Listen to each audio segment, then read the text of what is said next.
За иргэдээ сонгох хэрэг жоохон зөрчигдөд байгаа юм санагдаад байна. Мэдээ үзэх гэлээ. Арангаас сан дээр гарсан анхны аймаг болно. Танд хэрэгтэй мэдээллийг бид хүргэх болно. Одоо орон нутаг Монгол улстай болж байгаа процессуудыг та бүхэндээ цаг албагаар хүргэх нь манай нэвтрүүлгийн зорилго.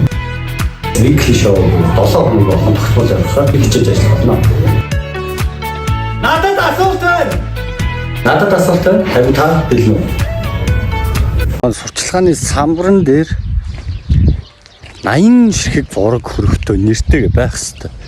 За одоо ингээд сонгуул дуусахад 10 хоног 9 хоног үлдсэн байна.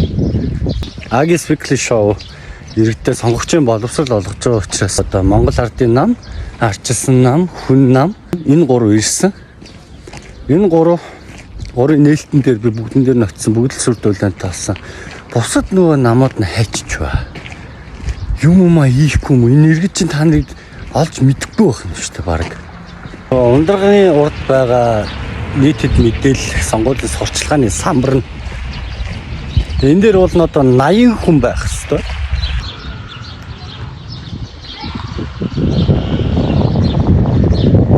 Намууд нь өөрсдөө одоо ингээд энэнийг наахгүй байгаа юм. Энийг бол мэдэхгүй байна. Гэтэ тодруулна. Нэг бие дагчтай юм байна. Иргэд мэдгч. За яаж мэдэхгүй. За нэг ийм байдалтай л байна да. Дараагийн самбар руу нэдүүлээ очие одоо. Та бүхэндээ ер нь яг юу хэлэх гээд байгаа юм гэхлээр энэ хамгийн гол нь иргэд сонгогчдын өөрсдөө мэдээлэл авч иж сонгуулаа өгнөстэй юм. Бид байгааг нь харцгаая.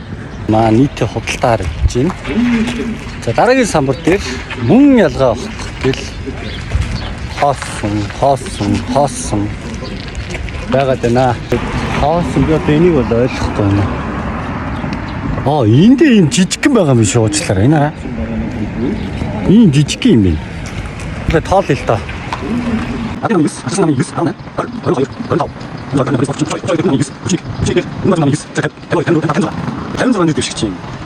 Танилцуулга байна да. Уул 80 байх хэвээр. Бас найз зөв. 80 хүнээс бид 9 хүнийг сонголт хийх ёстой гэж ойлгосон. Гэвч 56 нэр дэвшигчийн мэдээлэл байна. Энэ бус нь хайдсан юм бол энийг одоо хаанаас асуух ёстой юм болоо? Намуудаас нь асуух ёстой юм уу? Эсвэл сонгуулийн аймгийн хорооноос асуух ёстой юм болоо? За ямар ч сан тодруулна. Яагаад энэ ингэж байхгүй байгаа юм болоо гэдэг тал дээр 3 намын нийт нээлтийн бичлэгүүд бас надад байгаа. Бичлэгнийхаа доор оруулчих. Тэгээд та бүхэндээ бас хэрэгтэй мэдээлэл болов гэсэн үгнээс хүргэж байгаа шүү гэдгийг та бүлээж аваарай.